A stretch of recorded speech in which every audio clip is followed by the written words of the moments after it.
Hello and welcome once again to the How Long to Beat podcast. As always, Alex. Hey. Paula. Hello. Joining myself, Rick. We are going to talk about the games we have beaten, retired, and currently been playing. There's some wonderful Playdate posting from Alex coming up as part of that. We're going to briefly touch on the game of the month as voted on via the forums in the Discord for October. And we are going to touch on Gamifying Politics. But we'll be playing it in October. No, it's the game of the month because it's September. Yeah. What's happened to this year? I know. I don't know. I'm wishing it away. Right. So the game of the month for September. And then we're going to talk about Gamifying Politics. A really dry thing and a really fun thing coming together. And we'll also be coming together at the end to play everyone's favourite How Long to Beat The Game. Right here. Go on, Alex. You jump in first. I want to hear about some of the Playdate stuff. In fact, one of them what's the logistics of the one that you've like graphed out? Because I've graphed out two, and they're the season games. So the way here's what we're gonna do for like listener folks. So Rick is getting a Playdate. So what I'm gonna do is like just for my sake of mind to remind myself what games I've played, I'm going to be leaving the season games on, and what I'll do is give like a literal zero context, nothing about them feeling of how I enjoyed it. And then when Rick gets his Playdate, we'll delve into more as he's playing them. And then I'm also playing some games there was an itch.io bundle. And so I'm going to talk more in depth about those ones because they're not really surprises, right? They're just games that I would also say if you are someone with a Playdate, you might want to hear a little bit more about those anyway, because you're not going to get them right, for free. Automatically. Right? Exactly. Yeah. So when it comes to the first two season games, what I will say is one of them was fine. It's kind of boring. It's not really interesting. And the second one was amazing. So I had a really fun time with the second one. And in fact, I was like, wow, this is okay. The Playdate means business. Alrighty. Like it just kind of showed me that, like, first off, it could be beautiful, funny, and very enjoyable games. And the thing that I would say too that's been interesting, like the Playdate is, I think, Rick and I's niche big time. Where like it's hard to explain, but like these games feel like I'm playing my Game Boy again without any of the real like limitations of the Game Boy besides maybe the visuals, right? But also the visuals are crisp in this. Like this thing looks good. Now you need a good light source, so that is similar to the Game Boy. It ain't gonna be easy to see unless you got some light behind you. But there's also just a lot more space to play. Like there's just more memory within this thing. Like it's just good. And the music sounds great. The speaker on this thing's excellent. The crank feels good. It's fun. It's a neat little extra mechanic that does actually, like, even thus far, I've seen some games using it in creative ways that you're like, oh, okay, this thing it can be more than just, it's a lot of different inputs at once, right? Like in one game, it's you can spin it to like switch menu items and stuff, which really is like a small but useful thing. And also, I have to say, the charging, whoa. Fucking thing charges fast, which I guess like maybe I'm just like old and I'm just used to shit taking a while to charge, but like I was at 64%. And I did a little test because I felt like it was going really fast, and so like I plugged it in and it was 10 minutes, literally exactly 10 minutes to full charge.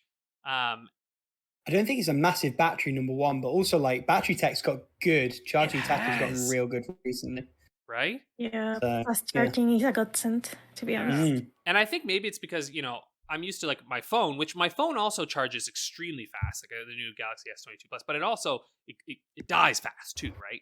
I mean, not super fast, but if I'm using it a bunch throughout the day. Now the Playdate, I find in general, as I'm playing it so far, I've never had an issue where like I've run all the way down. Plus, let's be real, you're not playing your Playdate for hours and hours on end. Like it's a pick up and play handheld. Like that's the point.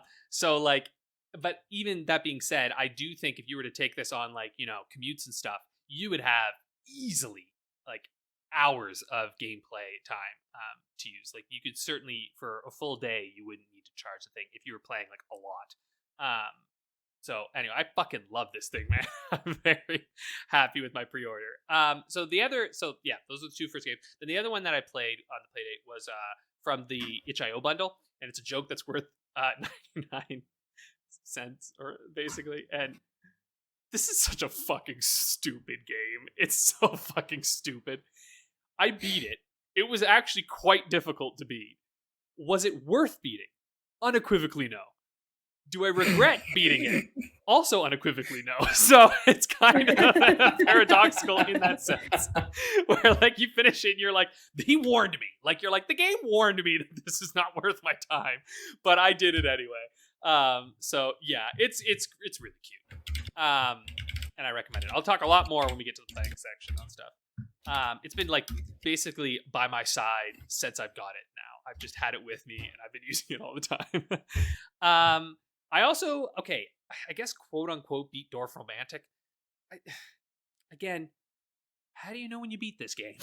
You don't really. You beat it because you said so. Classic, yeah. And mostly the way I treated it was like I unlocked the challenges basically. Like I didn't complete all the challenges because fucking hell, that would take a long time. But I like unlocked them all. So I'm like, I guess that counts. I'd say I beat it now. And I've beaten multiple games of it. And you know what this also is? It's a little bit like the rogue like game situation where I'm like, if I don't stop playing this game now, I'm going to blink and have 50 hours in this thing. I was like, and there are a lot of other goddamn games that I want to play. Yeah. So I need to put this thing to bed right now. I do supremely recommend this though, especially if you can. Actually, no, you need to grab it on sale. It's already cheap as shit. It's like maybe like $15, and I think that's in CAD, so I think it's cheaper even in other regions. So yeah, just grab it at some point if you want to chill out and enjoy some real chill and just sublime vibes. Anyway, that's it for what I've beaten. Not a whole lot. Paula, I see you got nothing this week. Yep, nothing. So Rick, why don't you tell us about your Android adventures? Absolutely. And before I do, I just want to say I didn't think I could be more excited about the Playdate, but I am definitely buzzing off the ringing endorsement that I'm hearing from you. Is the screen as good as people say it is in light? Gorgeous. That's the thing. People said it's like an e-ink sort of thing where it really pops if you're outside. It's honestly, yeah, it's a little like so it's one color, right? Like it's just black.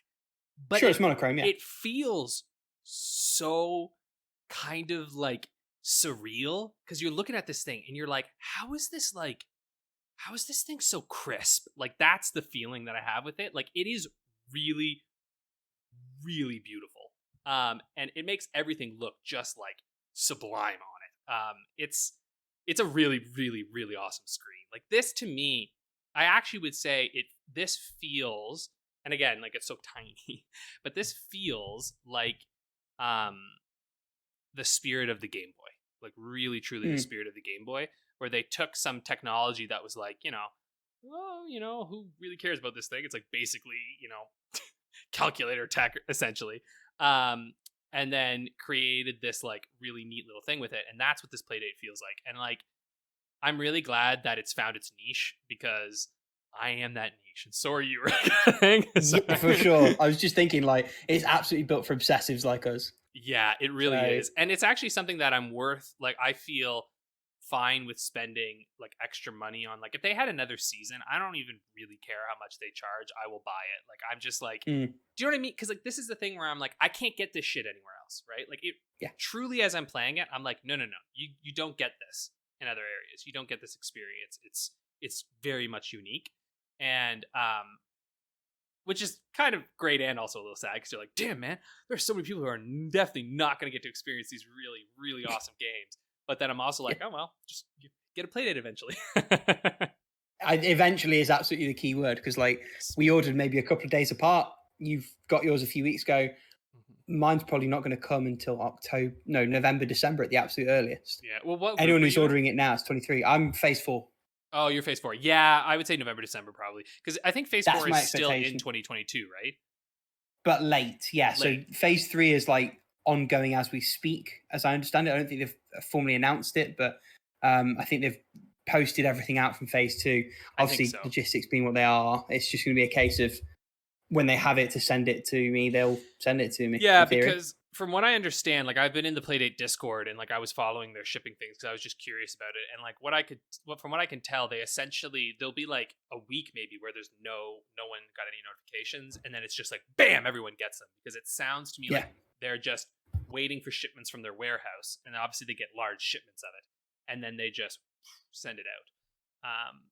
And I also have to say the cover is great. I really recommend the cover. Like, I'm glad I ordered it with. Yeah, it looks beautiful. Yeah, I would be really nervous if I didn't have this cover, because like that screen's beautiful and I do not want that screen getting any kind of damage. You know what I'm saying? Like, not an easy fix either. Like, you're not finding replacement parts for that thing. Like, my Switch Lite screen has been like beat to shit. Like, it's not scratched, but it's just like, you know what I mean? It's dusty. I touch it all the time, right? Like, it's a touch screen. So I don't really give a shit. Like, I'm like, whatever, that can be whatever. But like with the Playdate, especially where you can't increase brightness or anything, like you don't want your screen getting fucked. Nope. I was going to say then, yeah, and even if it doesn't get another season, like there's enough people who've popped up to make things for it. It's open enough for things like that. That's cool. My completion is West Shadow Slumber, aka B-Tech Monument Valley. I definitely still recommend it. I think it loses a bit of steam towards the end, and it's hard to put a finger exactly on what it is that they're missing, but it just doesn't control nearly as well as some of its better contemporaries. And Monument Valley is a tricky one because it is such an easy comparison.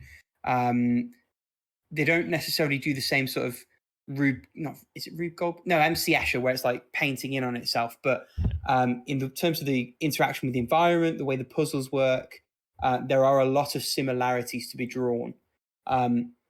It definitely sets itself apart in the story that it tells. It's maybe a little bit less clear cut, but it also leans a bit more into abject horror and tension. And I really, really liked that. I thought it was a bold choice. And it's cheap. It's like a couple of pounds. I think if you're the kind of person who's gaming on the go, it's well worth checking out. If you've already played like the obvious ones where, you know, someone says, what should I play on mobile that's a good game that you can only get on mobile, and people recommend you things like Monument Valley. Once you've played those, I think this is the next step if you're hungry for more. I don't think I could recommend it above those games, but I am very glad I played it. Anyone who happens to have a folding device, it plays sick on the fold. So that's not a concern to have either. So yeah, that's me. That's all I've had. So it's a bit of insider baseball. We last recorded 4 days ago. Yeah. So hence not a lot has moved there. If we move into retirements, again, nothing from Paula. So why don't you tell us about the bad Playdate game that you retired, Alex, which I'm sad about because Necrocrisis looked cool. It's not bad. It's not optimal for the. It's an interesting idea that I'm glad somebody tried, and now we know doesn't really work. And I don't even mean that like. Sometimes I would say that like a really snarkily, but I just mean honestly, it just doesn't work. Because what it is it's a zombie first-person arcade shooter, and from the screenshots, it looked very like Resident Evil Gaiden. If that's a reference point, you can maybe House of the Dead more like that kind of like the like. Here they come, shoot kind of thing. Resi Gaiden is like a Game Boy Color version of that, and there's like an aim thing moving left and right, and you almost have to time it to hit. No, it looks very similar to that. You have to move the cursor yourself. Actually, is that the crank motion? No, okay, this is the problem. So what you just described I actually think might be an interesting way to make this work. But the way that it works is that the D-pad moves your crosshair, and then to shoot your gun, you crank to shoot. Like a Gatling type thing. Gatling. Okay. And then you crank it the other way to reload. Now here's the problem. No one could see this, but when I crank, my Playdate moves a lot, right? Because I'm cranking fast, so the Playdate's going to shake. So now you're trying to aim. You have to aim at the same time. You have a monochrome screen. Your crosshair is actually quite light, and has a really thin line around it. You lose that crosshair all the time. And moving with the D-pad, virtually impossible. It is really, really not fun. I did it after like a few minutes, and I was like, this is not fun. This is bad, actually. Yikes. Now, what you just described, if they made a game where the crosshair just went along and you had to time crank shots, that would actually be really. I think I dig that because you could hold your play date really still, and you could do that. In fact, maybe I should call my buddy and open SDK development thing. Yeah, I was like, oh, actually, now that you describe it, Rick, that sounds kind of fun, actually. And I will take just a generous, but really humble 15% royalty. From there you go. Yeah. Because honestly, it's a good idea. It's just executed poorly. And again, it's the monochrome screen, right? With a crosshair like that, it just doesn't work. You need, I think it needs either a boxier or just like a much thicker crosshair that is like a lot harder to ignore. Because otherwise it's just a little so yeah, it's sad too because the art's gorgeous, so is the sound and the design. It all seems really nice, and yeah, you could tell they are clearly like Resident Evil inspired, but no good, sadly. Worth a try. If you get it, so I would say this: if you get it in the bundle, give it a shot. If you don't get it in the bundle, I would not buy this separately. I don't think it's worth buying it because it's not worth buying it unless you maybe were playing it on like, I don't know. I think they have like Playdate SKUs or something on the computer. I don't know. Like maybe then you could say it's worth it, but what's the fucking point? There's no point doing it that way. No. What about you? You retired our the good old cleaner. Video cleaner. I did. So if you remember last episode, I was sort of saying that I actually thought it was quite easy. It pulled the Fire Emblem 7. Those first 10 levels were the tutorial, and then it fucking went hard. Oh, shit. Okay. Now, it's good. I have to be clear, this game is really good. I'm just not into stealth gaming all that much.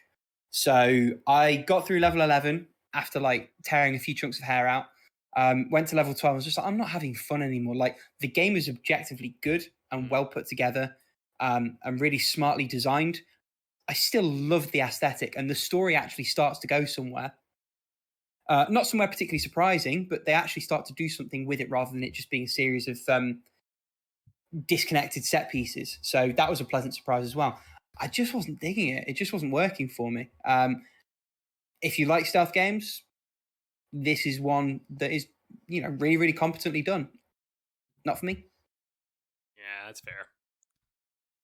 Right here. Enough of me repeating the same thing 4 or 5 times over. We haven't heard anything from you, Paula. What are you playing at the moment? Well, I haven't been playing a lot. Mainly because we recorded like 4 days ago, so or 3 days ago, so there isn't much that has changed. I have been playing a lot of Age of Empires 4 to the surprise of no one. I am 1 victory away from Gold 2. Oh shit! So, goddamn. Are there 3 gold levels? Like, how many is it again? There's 3 gold levels, 3 bronze levels, 3 silver levels, not in that order. And then it's platinum, diamond, and conqueror. You're moving up the ranks. Yep, I am moving up the ranks. I hope I don't get squashed like a bug in my next batch, because otherwise I'm gonna be a lot more farther from gold 2. But I'm currently in how do you call it when you have like a lot of consecutive wins? A win streak. You're on a roll, yeah, or a win streak. I'm on a roll. That's the thing. So I've won 3 consecutive matches. Damn. So I am very scared that my luck is running out and I'm gonna go against like a very proficient player that is gonna like steamroll me. I was just gonna say, you never know. It's just a roll of the dice, right? You never know. Yeah. Anyway, I'm also playing Pio Fiore, Fate and Memories. I am still on chapter 1 on Nicholas Route. I am slowly getting to chapter 2 of the route. Getting there. And finally, and I think we're gonna touch on this like a lot more on when we talk about the game of the month, is The Legend of Zelda: A Link to the Past. So I've never beaten this game before. I never gone like very far in this game before. So since it won Game of the Month, I decided like, why not? Let's play it. And I have to say, like I guess the controls on the Switch are like way more comfier than in the 3DS when I was playing there, because I tried to play with the Virtual Console version of A Link to the Past on my new 3DS, and for some reason the D-pad was not doing it for me in that moment, and I don't know if maybe it's because the 3DS is a lot more heavier, because I had an XL. Compared to the Switch Lite, or like less comfortable. So in general, when I had to play like anything with a D-pad, it kind of like was a little bit uncomfortable because of how the physics of the console works. Like there was something that like wasn't like quite doing it for me. Well, on the Switch Lite, it is very, very comfortable to play, and I love it. Well, we might as well not I bury totally recommend. Oh, sorry, keep going. Oh, go ahead. I was just gonna say we might as well not bury the lead. We might as well just do our game of the month discussion now. Anyway. Yeah, why not? Yeah, I'm sorry. No, that's fine. That makes perfect sense. Yeah, I mean, as you've heard, A Link to the Past, an absolute classic. So this is, you're saying, Paula, so you've tried to play this one a few times, but it's just never clicked. Yeah, it never clicked. On one side because of the hardware I was using, and on the other side because I like top-down Zelda. I played A Link Between Worlds, and what's the other one that is top-down? A Link to the Past. No, not A Link to the Past. I'm an idiot. Possibly. No, Oracle of Ages. Link's Awakening. Link's Awakening. Okay, there we go. yeah. Yeah, there's a lot of them. Yeah, but I've played those two like in the remake. I haven't played the originals. Oh, remake's so good. The remake of the A Link to the Past. Like, sorry, I'm being confusing today. Words are not working today. And There's another one of the games that one of the few games I've replayed actually. That Link to the Past remake. I love that shit, man. It's gorgeous. As in the GBA version, do you mean? Oh no, Link.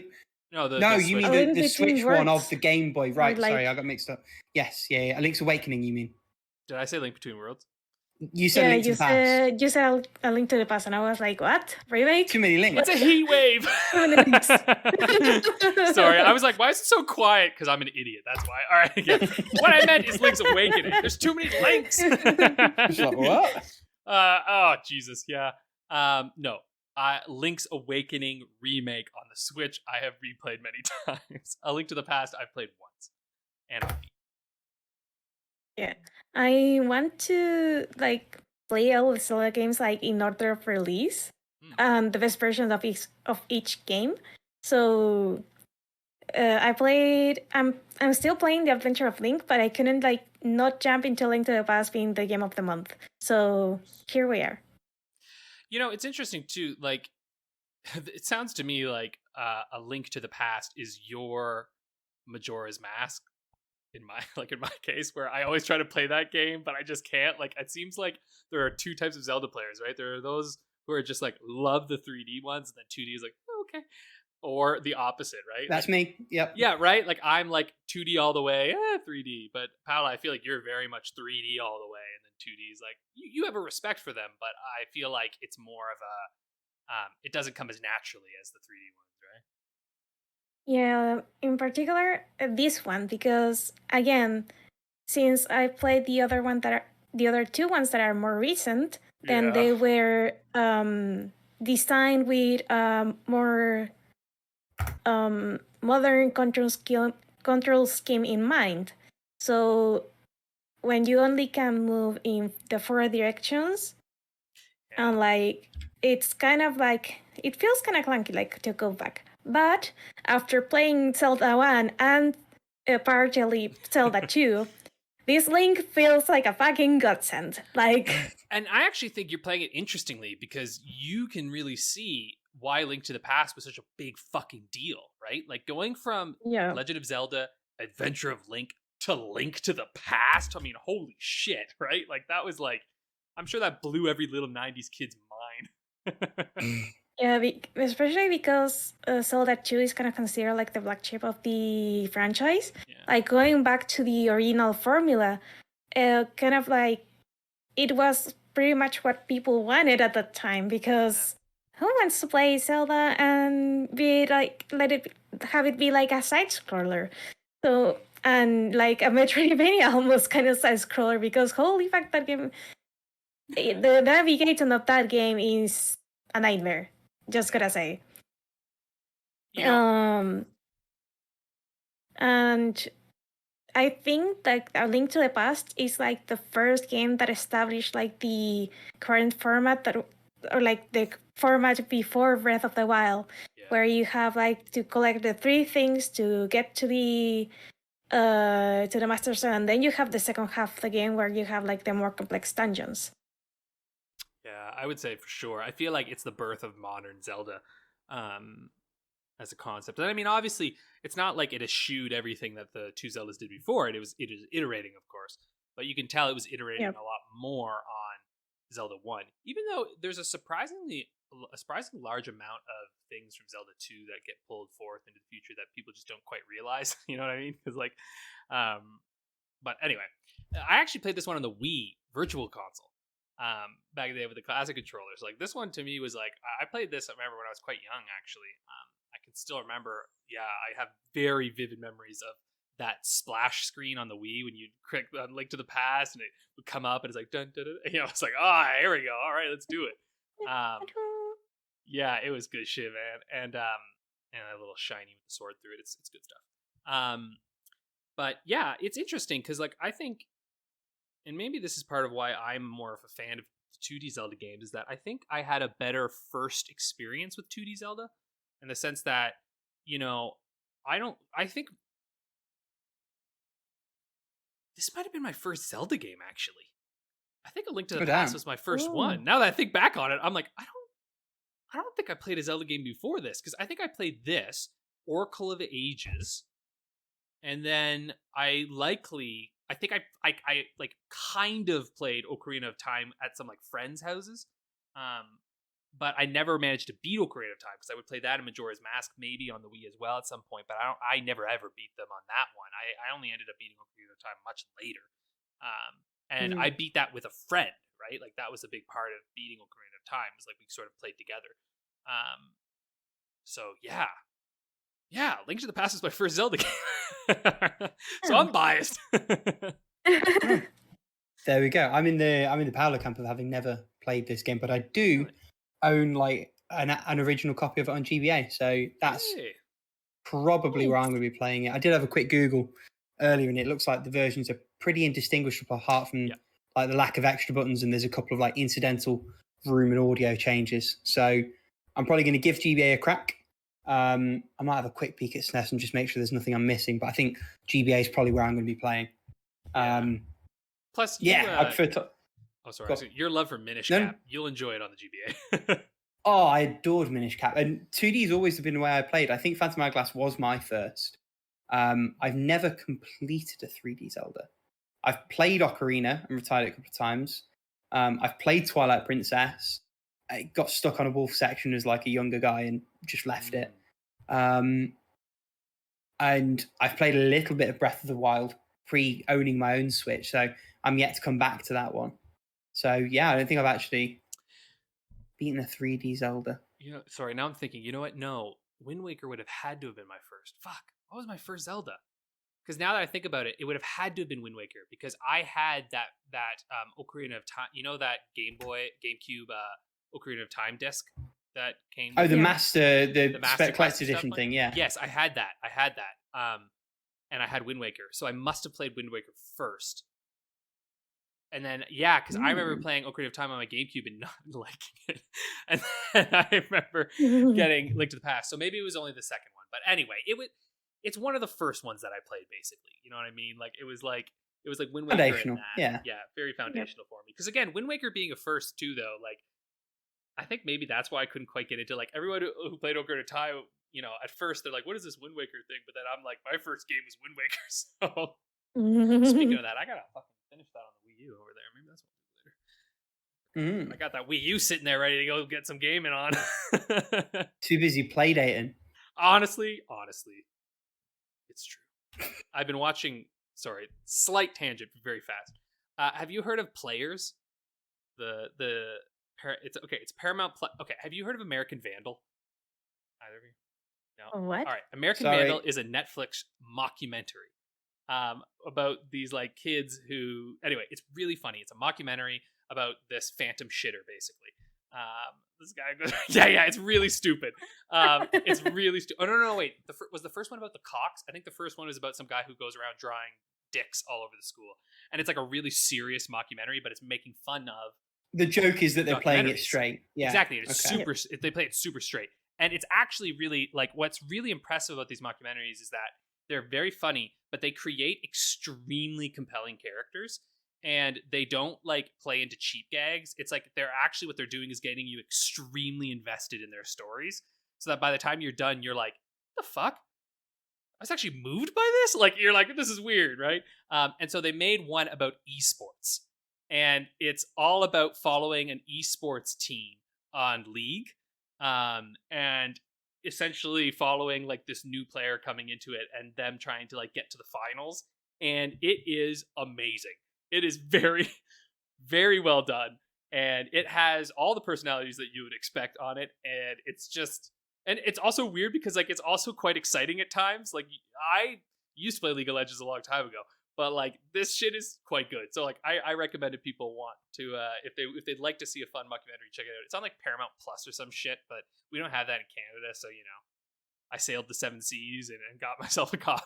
But you might want to do the same. So what's it called? It's not American Vandal, is it? No, it's called Players, just Players. And And it released this year, so it's Players 2022 because there's a lot of different players. There's a lot of media called Players, basically. I'm pretty sure we've got a club in the UK called Players, or Do you? had at some point. Probably pre-pandemic. It probably doesn't exist anymore. But yeah, sure. Yeah, and it's very it is a very, very funny show, man. It's good shit because it's basically like this 27-year-old who's like he was like a real pro, and he's like sort of becoming washed up a little bit because like 27 is old in esports, and then this 17-year-old your APM goes way down after 25. right? Yeah, so he's kind of in his like last Don't leg. jinx me. Yeah, don't jinx. Yeah, there you go. I know, right? But it's legit. Like it's like like at a certain point, man. Like obviously there are some people who get like wild, but like pro gaming is a young person's thing. You know what I'm saying? Like it is not for us oldies. Eventually we start hitting the turn-based games because can't handle that quick shit anymore, man. So anyway, really fun. Recommend it. You just started a Playdate. That's what I've been doing. Playing Playdate while watching this show. Speaking of turn-based shit, I'm gonna bring this back onto the rails and just talk about the games I've been playing really, really quickly. I played some more Live Alive. I think the majority of the way through the Japan campaign. I just finished the Japan campaign. If you just forget about trying to be stealthy, it's actually pretty fun. Yeah, that's what I did. It was great. It sucked when you try to be stealthy. It's actually quite fun when you murder everyone. Yeah. I just love the bit where, like, minor spoiler, you go up into the attic and they're like, who would think of hiding the storehouse key in the storehouse? And then you're in the storehouse. Like, that was pretty good. The game still holds up. I still stand by every bit of praise that I've given it so far. I'm definitely interested to see where the other sort of 4 campaigns I've not touched go, and also how the whole thing comes together for the finale they're clearly setting up for.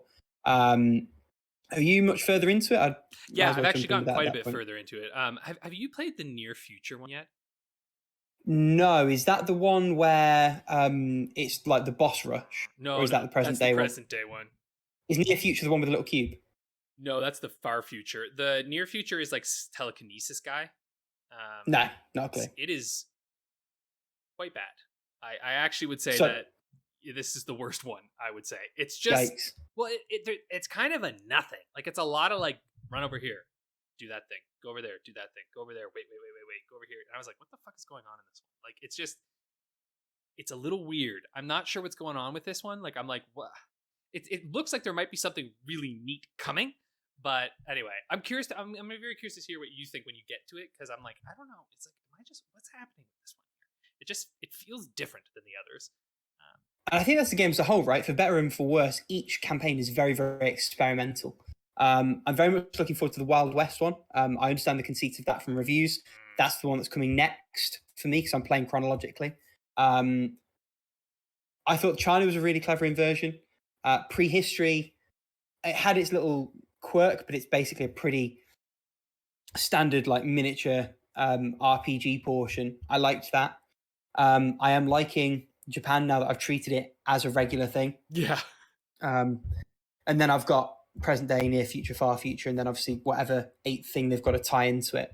I like it. I like it a lot, and I like the bite-sized portioning of it, because I have actually found myself sort of jumping in and out and playing other things in between it, and I think that cadence has really suited me and where I'm at when I've come to the game, and I think that's probably true for you as well. I imagine it'd probably be true for you, Paula, when you get to it also.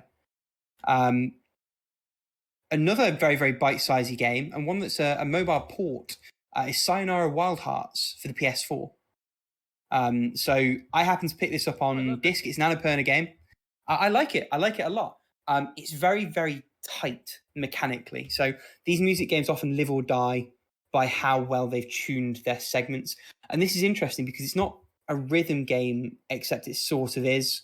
It's like a 3-lane conceit, but there are also moments where you have to press the button to the time of a prompt. And that timing is so well tuned. I actually find that as long as I know a prompt's coming, I generally don't need to look at the prompt. I know when it's going to hit, and I can hit it pretty consistently accurately, which is important because it's a score-based game. You can experience everything without worrying too much about the score, but getting a gold rank on everything does scratch that like completionist itch. I love that game. It's a cool game. It's great. It's very esoteric. Like the concepts, both crystal clear and clear as mud at the same time. It's a whole thing. But I like it. I'm enjoying the trip. I'm just kind of happy to be here.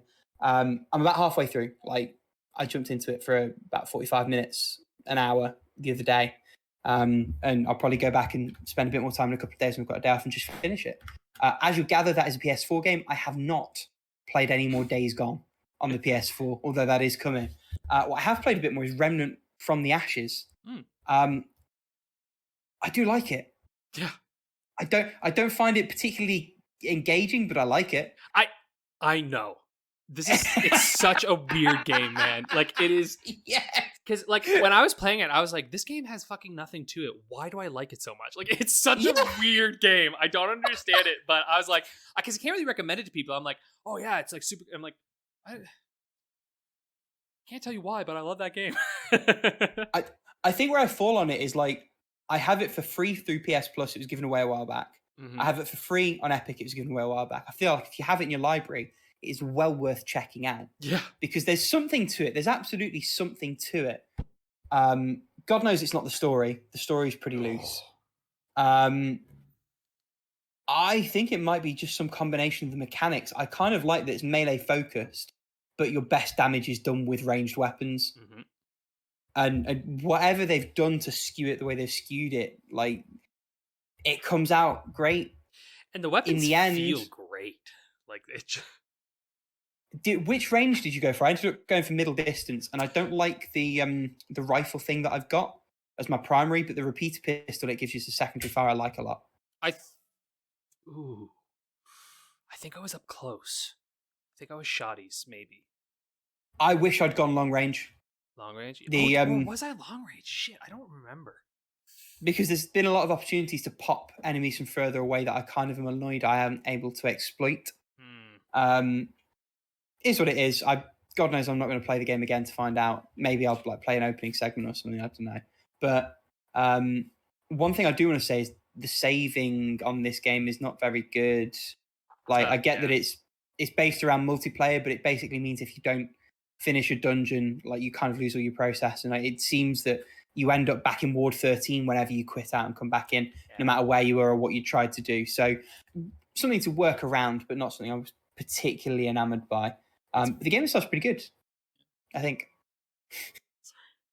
I was just saying, it's very clearly designed around co-op. You know what I mean? Like it's like it's like lobby based, right? Because and also every world is like randomly generated, right? Like or which one you're gonna get and like what items you're gonna get and what story segment. I think it's procedural rather than random. Like there's building blocks and they put them together. Yeah, that's the word. Is what it is. I think I'll probably end up finishing it. I'm enjoying it enough that I think I'm probably going to bum rush it and like ignore all the story and just clear it. But So yeah, that is me. Alex, tell us about what you've been playing. All right, let me go through this. Again, Ace Attorney, you know it's happening, but whatever. I did tell Paula I pre-ordered the Ace Attorney statues, and I'm very excited. Miles and Phoenix. Yeah, I'm like, ooh, eventually you two will get to see it in my background one day. And then I'll show you. It's only releasing in like April of next year, so whatever. But pre-orders close at the end of September. So actually, if you do want these, folks, pre-orders close pretty soon. It's like September 28th, I think. Now, what else am I playing? Still playing Cyberpunk 2077. Still fun. It's gonna be pretty slow. I have a strong feeling this will go on my back burner again, probably, because I'm gonna be away from my Xbox in a few weeks. So I don't know why the fuck I started again. I'm like, I don't think I'm gonna have time, but maybe I will. We'll see. Who knows? I might end up pounding through it, but I'm about to get extremely busy again, so we'll see. We talked about Live and playing more of it. I'm on my 5th chapter now. Really enjoying it again. It's very fun. I started Disco Elysium once again because I had played this on my Xbox Series X, like I'd started it there, and it's good there. It is good, but it is much better on PC just because it's a fuck ton of reading, right? And like being up close to it makes this a far better experience than on Xbox. Like, and I would really not recommend Switch because I think it works on Switch, but apparently load times are like, oh. And this is a game that relies on dice rolls. And I mean, for fuck's sakes, you're going to be quick saving and reloading a lot. Like, you are going to do that. Like, fuck you if you tell me you never reloaded a save because you failed a fucking check in this game. Bullshit is what I say. Really amazing game. Like, it truly is a fascinating, unique game. For those who kind of aren't, I can't explain this game properly, to be honest. It's essentially like you're playing a novel big time here. You're this cop in this sort of fictional world, and you wake up, you basically can't remember anything, and it's one of the few times where I'm okay with amnesia because this guy is like a raging fucking alcoholic, and I like kind of buy that he probably has drunk himself into amnesia. I'm like, honestly, the amount of drugs this motherfucker was doing and booze and everything, I like wouldn't be all that surprised. And the voice acting in the final cut, because again, one of the big things when they brought it to consoles is that they did this full voice acting, and the voice acting is so good. I think they get that voice actor who works with what's that name of that? Is it Supergiant? The one who does Hades? Is that what they're called? Oh, I know the guy you're talking about, but I couldn't for the life of me tell you his name. Yeah, I think he voices the narrator in this, and my God, this voice is so good and powerful. And like the writing is absurdly good. It's kind of Lynchian in a way. Like it's very okay. Like at times you ever read something and you're like, oh, I'm a fucking idiot. Like it's that kind of shit where you're like, whoa, man, this. And like it doesn't feel pretentiously intelligent or anything. It's just you do feel like you're like there's been a lot of care put into this shit. You're like, holy hell, you know? And everybody talks so much, which can be a lot. I actually do find that I have to take like cognitive breaks from this game because there are times where I'm just like, no, I can't read another fucking 80 walls of text. I can't do it right now. You know, like I'm like, I just need a break. So I have to like take breaks from it and then come back. It's super open-ended. There's really no right way to play this. Like, it's definitely not one of those games where it's like, oh, you got to max out this skill. In fact, like it's very much encouraged you don't do that. Like you're really meant to kind of pour things into a bunch of different skills, and all the skills are it's not like your common skill trees, right? Like for me right now, I'm playing, there's like intelligence, psyche, physical, and oh no, what's the fourth one? I can't remember, but anyway, it's like each one has very different hold on. I got it. It just took me a second. It was intellect, psyche, physique, and motorics. I'm gonna say motorics. That's what I'm gonna say. And it's shit like, I'll say it one more time. In intellect, you get things like rhetoric and logic. Motorics. I'll say it in a second.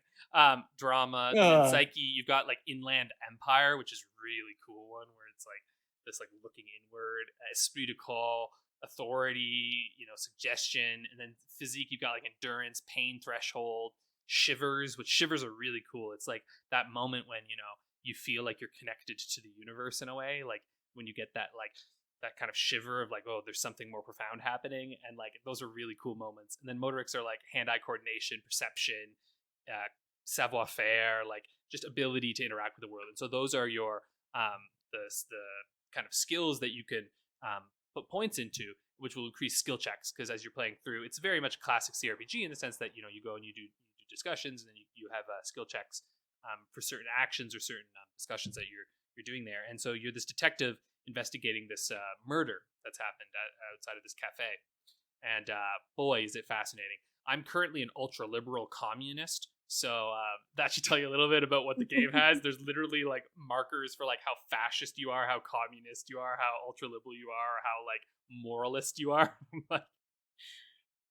This game's amazing. I'm like, I want to go be my little commie self as I run through this town. It just, there's nothing like it, like there's just nothing like this game. Like if someone was like, hey, you want to play a game like Disco Elysium? They'd be like, I don't know what to tell you, man. You know what I mean? Like it's just like, there's this and that's it, nothing else. And so I definitely recommend it. I'm very excited to be playing it again, and I'm definitely not going to be stopping this time. I'm going through it. Playing the Shadowrun game was actually the ease in again to this, because I was like, I'm going to play the more dumb shooty one first, and then I'll come play this one. See RPG how it goes, yeah. Yeah, there you go. See how it goes. Oh God. Well, there's a title option. Oh dear. So yeah, have either of you tried this one? I don't know if I was really, really naughty. I bought it for Game of the Month last year and then literally just didn't. So I'm looking at the icon on my desktop right now, but I haven't started it yet. Now, I'm going to be laid up for a few weeks in October, as I told you both, so that may well be prime Disco Elysium time. Probably would. Yep. Yeah. I think this is a game too. Like Paula, I would recommend at some point, of all the many games we've recommended you play, I would recommend trying this at some point, because I think as someone who's like wants to be a game developer, this is a game that I think all game developers should play big time, because it's quite fascinating, quite unique, and I think it demonstrates a very different way of creating a game. It's just, it just feels different. And It's still on Game Pass, or is it on? I believe I like don't a long think it was time ever ago. on Game Pass, was it? I don't think it ever was. That's my knowledge. No, it's never been on Game Pass. No. But it goes on sale a lot, so I would just wait for a sale. I'll probably do that. Yeah, I wouldn't. Yeah, I would wait for a sale, especially because you're not going to get to it anytime soon. Nope, not happening. Yeah. Oh shit! I had a thought, then the thought vanished. Get it on sale, Game Pass. No, it's gone. Oh well. Probably wasn't important. Anyway, that's Disco Elysium. Like I said, highly recommend. I started playing the Invisible Hours on PCVR. The only reason I stopped, actually, so I started this game up. This was from a bundle that I got recently. It's really cool. It's a immersive theatrical experience. So the idea with it is it's like this murder happens.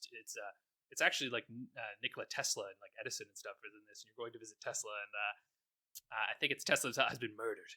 And so what you do is it's quite simplistic in the sense that there's no like, you're not really interacting. You can like pick up objects and look at objects and stuff. But what you're doing is you can fast forward, rewind, jump through all these areas, because you're actually trying to discover what happened. But you do that by exploring all the scenes and like everything that's going on within this building that you can like move around in. And so really all you're doing is just trying to figure out, okay, what happened? And then you have like a map and you have like a timeline of all the different events and all the different characters that you can look at. And so like as you follow characters, you unlock more of their story essentially, and then those characters will meet someone. So now that you've met that person, you can now follow that person and rewind time all the way back to like the start, right, and know where they are, and you can follow their path. So it's like really interesting in that way, and I'm very intrigued by it, and so far I'm enjoying it. I just stopped because there's a heat wave here right now, And I'll be real with you, I was playing it and I had my PC set up. And I have it set up in like a corner and it's by a window, but I have like the blinds down. But I was like, I don't think my PC likes this right now.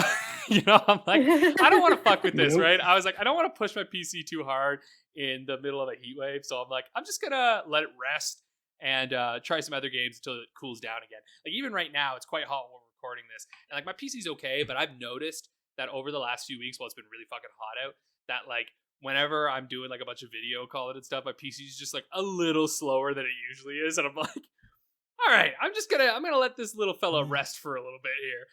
Smells like throttling to me. Yeah, right. Like it's like okay, let's reduce it a little bit. But tomorrow's supposed to be cold again, so I'm like, you know what? That's the perfect time. Not that I've had really any issues, but you know what I mean. I don't want to push it. You know what I'm saying? Don't want to risk it. I don't want to tempt fate. Yeah.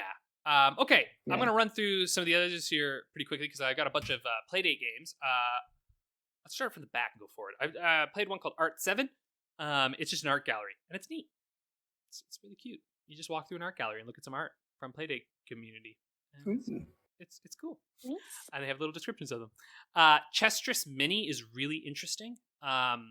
It's a like chess Tetris and auto chess? battler. Yeah. Wait, what did you say, Paula? Tetris and chess. I don't know because of the name. Oh no! Well, no, but kind of. But no, but kind of. It is sort of like the way it works. I guess kind of the way it's like Tetris is that so you have a board with white and black on it, but you're not playing as one of the teams. You're playing as all the teams technically. So you get 3 pieces slotted in. And they could be a mixture of white, black, whatever. Okay. And what it does is that you place those pieces, and then when you place them, it auto battles. And the way it works is that the strongest units go first, and they will take any like kills that they can take, and then it goes all the way down to the pawns. And what you're trying to do is keep the battle going as long as possible, right? So you want to facilitate it so that the white side never dominates, nor does the black side, and that your board doesn't get full, because you have to be able to lay down a row of 3. But what you can do is, as you're gaining score, you can use the crank to skip a grouping, and you lose 5 points when you do that. But in doing so, you can like facilitate more. So it's really neat. It's a fascinating idea that I find quite challenging, and I'm not good at it yet. But I was like, this is an interesting concept. So yeah, I really like it. The next one is the Conquest of Helios, which is like a NES strategy game where basically there's like a little island, and you're just trying to kind of conquer it essentially. And you have options like, you basically can develop military strength, morale for your cities, research, like you have ducats, like money. You have like a research level and like a trade level as well. And so you have a bunch of different things that you could do to increase those and change those. And after every like season, you gather taxes that you can then use to maybe recruit more soldiers, increase your presence, whatever. And then you can trade with other, areas of the map, and you can enter into treaties with them so that they enter into like 2-year non-aggression pacts and stuff. And then you can send your troops to go fight, but it's an auto battle. Like it's not no strategy, turn-based strategy or anything. And basically you could just, if you send more troops, you win, is kind of how that works, right? Although I think there's more to it than that, because like there's a hard mode where I think morale and stuff plays into that as well, but I'm not sure. It's kind of a game where you just like play and learn essentially. I'm enjoying it so far. I've conquered half the map, which is nice. I've got treaties with 2 others while I'm going to carve out my victory against another. So you just kind of make strategic treaties as you go along, and you can build up your armies. But then, as your empire gets larger, it's a little harder to keep control of. So there's this kind of like fun game of like, do you just shore up your defenses and get as strong as you can, or do you move through? And you can have like plagues that hit you and all this stuff. It's really neat. It's quite cool, cute and fun. It's like strategy light basically. And and you can save your game in the system settings. You can only save like one game at a time, but you can do that to like come back later, which is nice. And yeah, that's Conquest of Helios. It's a cool little game. One of the best ones I've played is Tapeworm Disco Puzzle, which is actually by Low Tech, which they released this first on NES, I think, and they actually released a physical on the NES. So I think it was originally a NES game, like a new NES game, essentially, right? That came out recently. But they've ported it to the Playdate, and I gotta say, I think it looks way better on the Playdate. And the way this works is you're this little disco worm. Something is infecting all these clubs around town, and so you have to go through and solve those issues. And it's essentially like a little, like, I don't know how to kind of describe it. So your little worm starts at the bottom of the screen, and then you have musical notes throughout, and your worm can only move so many spaces before it runs out of links, basically. So you have to get up and get those notes and then go around. And then sometimes you'll have little bouncing guys who grab like these little bottles, and so like you could have to go under them and like move them up. And then eventually you get power-ups where you can actually extend the length of yourself. And then there's this, and like they introduce so many new things every few levels that it constantly feels engaging and interesting, and it like has this really excellent curve. The music's wonderful in it. I think there's 100 levels. I think I'm about halfway through. Superb game. Like it feels like a like, you know, big release kind of thing. You know, like it doesn't feel like some little computer thing. You're like, no, this is a game, and it's a very good game. A game that had it released on like the Game Boy back in the day or some shit would have been huge. You know, like it's really good. Although I don't know, puzzle games always have a limited reach, but I do really, really like this one. And last but absolutely not least, Bloom. This game is the first like standalone release from I think Playdate like published it. I can't remember, but anyway, it's like the first one outside of the season, basically. $10 game. It is a social sim where you are this young girl Midori who's like just like the cliff notes. She has left college to open a flower shop. And so you grow flowers on the top of the apartment, which it's really cute. You have like your room where you can like open your phone and you can like talk. You text with people, and that's a big part of the game is like texting with your girlfriend, which is very sweet. I was like, oh, a little queer game, yeah. And it's set in Japan, so you're like texting with your girlfriend and your friends and your parents and stuff, and so like the story's unfolding that way. Sorry, that's okay. What was that? I thought I saw a fly, and then my mic just went flying. Sorry, as you were. Yeah. So you basically like you're in that room with your phone, and then when you go down, you can like use the crank to take an elevator to the roof where you're growing your garden. And so like you pay rent to increase the garden and get like more and more space, and then as you grow plants and stuff, you'll get more and more money, and then you can get different plants. You can grow them to get more. And it's quite simple, but it's kind of like, it's not like really real time, but you do have to like check in later, right, to like have more discussions happening. And the story is really cute. It's quite beautiful looking. It's a really wonderful experience. And it actually, I don't know why, but it reminds me of Spiritfarer a little bit in terms of like the feel of how things are. Like it just seems very sweet, and like it's shaping up to be one of my favorite games I've played in a long time, actually, because it's simple, but like it knows what it's doing, you know, like it's just like this is what this game is about. Here you go. Great writing, really wonderful characters that I'm already quite invested in, and like I love learning more and more about them, and I'm just like, I want more, like just keep bringing it. And like I love getting to check in and see how my flowers are grown and stuff. Like it has that, you know, that like it really distills that small loop of like plant things, wait for them to finish growing, you go to check, oh, they've grown, harvest, buy new stuff, plant them, wait a little longer, talk to people on your phone for a little bit, you know, set your Playdate down for a few hours, come back later, check out what's going on. Like it's kind of perfect in that sense. So yeah, that's Blue. Very much recommended. Bloom, I think, was like the first third-party game of any note that was released, and it's nice that it's landed so well, because I think for a trailblazer like that, it's always one that you want to go well and want to have done well. Well, that's the thing. Like, it's very much like, I would say it's another it's sort of proof of concept in some ways that like standalone Playdate games worth it. You know, they're worth it. And it was $10. Like, and honestly, paying $10 for this, I feel like you sort of feels like you got a deal because it's such a great experience.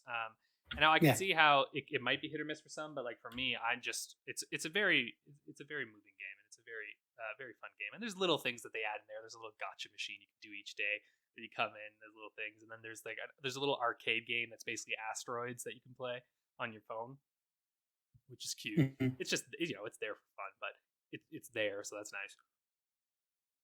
Yeah. Anyway, that's everything. Whew. I've actually been playing a lot because they've all been small. Why don't we move on to our topic then, which is gamifying politics. So I think this was our resident cockroach who sent in this suggestion a long time ago, actually. And I'm just going to read a little bit first before we jump into this of what they commented on, just to give you an idea of where we're going with all of this. So first off, mentions discussing politically charged games or simulators of political situations, like games like Papers, Please, We, The Revolution, Democracy Game Series, Democratic Socialism Simulator, etc., etc., etc. There are plenty of games that try to gamify the dry aspects of politics and bureaucracy, and they often aim to deliver unique ways to experience rather complex parts of our society. So, first question is, do you have any experience with these kind of games? Which I think is a good place for us to kind of jump in on this, because, do you have any experience with these kind of games? Yes and no. So, I mean, the first sort of most obvious kind of thing is what's it called? Is it Democracy? Just called straight up Democracy, where you like simulate running a political campaign. Cool idea. I've watched people play it. I've never directly played it myself. I think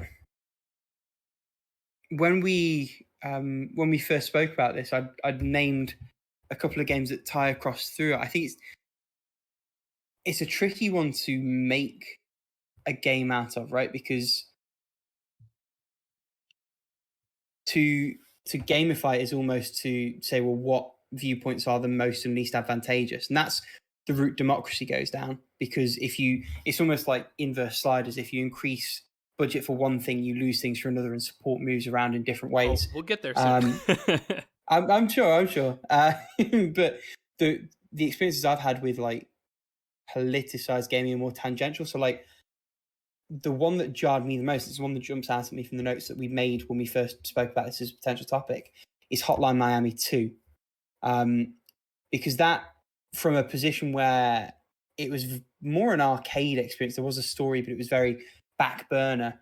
Hotline Miami 2 comes in pretty hot and heavy with its sort of Vietnam War story and the commentary it makes on aspects of that.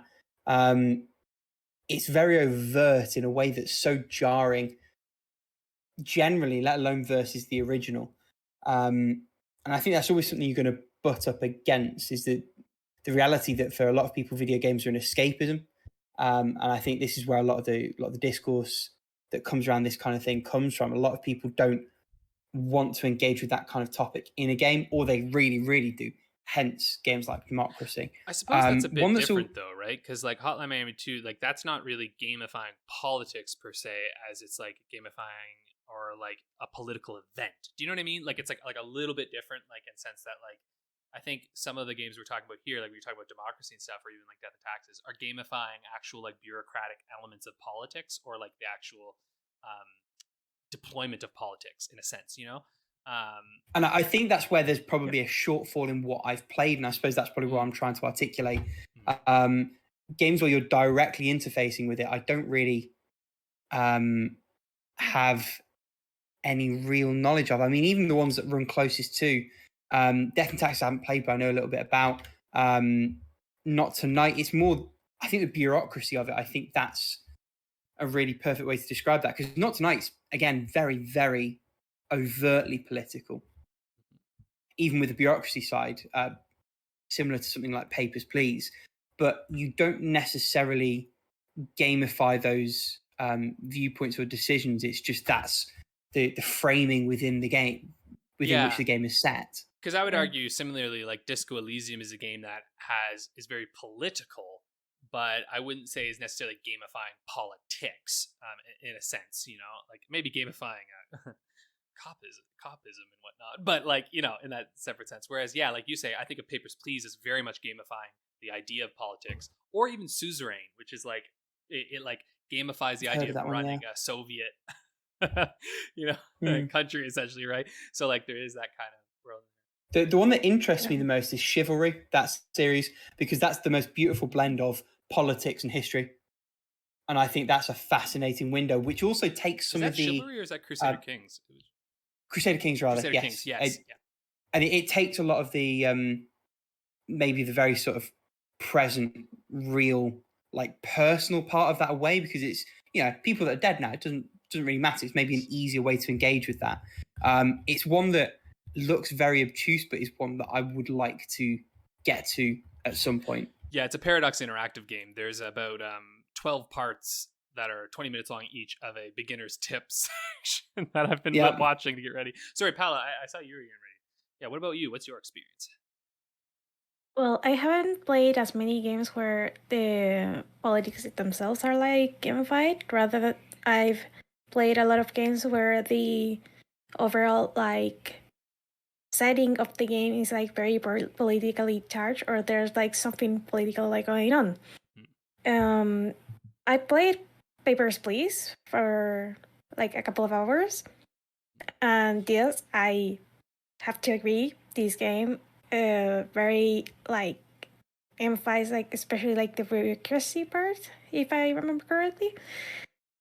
Well, other games like Reigns have you in the position of a monarch, and you have to like manage like different aspects of society, or if you do, but if you like in that case, if people are not happy with you, you're pretty much dead. So there's not like something like a discussion going on there. It's like, or you do your job or you're fucked. Well, in Papers, Please, you have more situations where it's like, oh, but this person has to go through because, I don't know, they have a family sick, or it is like something their life depends upon, versus, well, you're probably going to lose your job, but like your family is going to suffer because, well, you're letting in someone without the legal papers, and then you're going to pay the price for it. And there's more of a conversation of which is like legally right versus what is morally right. Or like even like what morally right is. Is it something like, is it defending like your own family, or like is it providing food for your own family, or is it like helping a complete stranger, like morally good?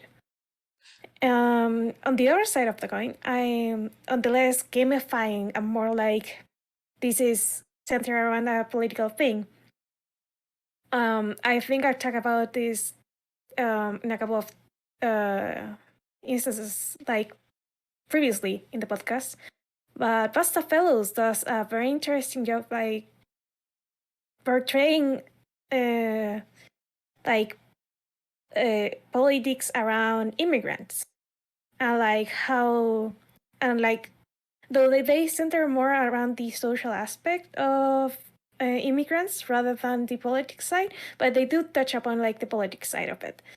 And the other one is Olympia Story, which I've said these games have everything wrong that society can, like everything wrong in the way is.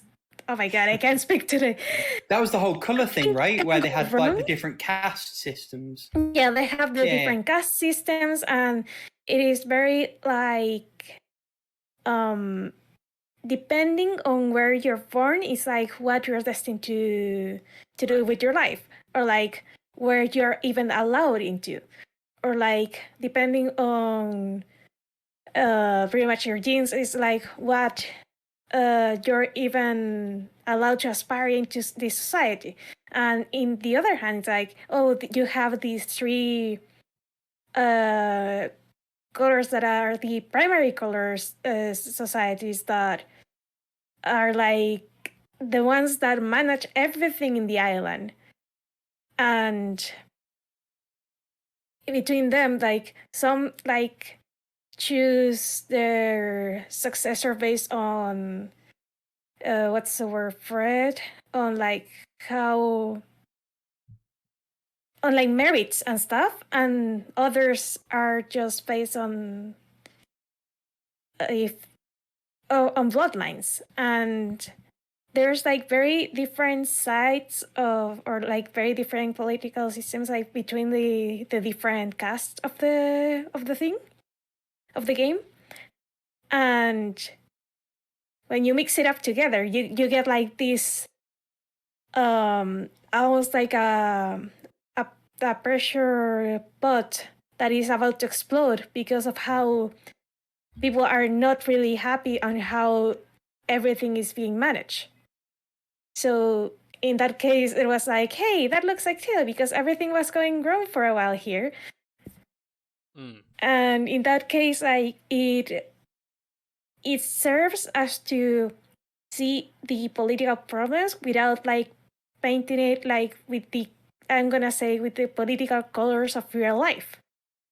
Instead, you get like similar parties, I'm gonna say, or like similar situations, but in a more in a fictional world. And in that case, you're like more open to different ideas, I feel, or like you're more open to see the different viewpoints because it's like it's not real world. It's not how I'm gonna say it's not how other people that I know think. It's like how people in this world think and feel about what is going on.